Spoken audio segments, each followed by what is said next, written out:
الهی من با شما چی کنم؟ چقدر مقبول هستی. دختر زاریم ترقاندی.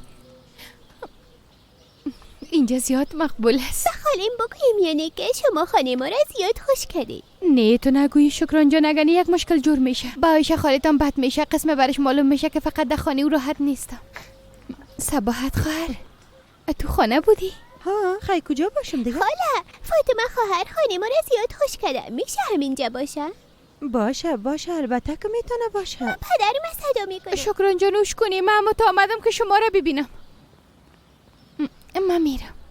کجا میری جانم؟ من میخواستم به خود قهوه جور کنم، به تو هم جور کنم. زحمت نکشی. زحمت چی جانم؟ خب خیلی با من ساده باشه.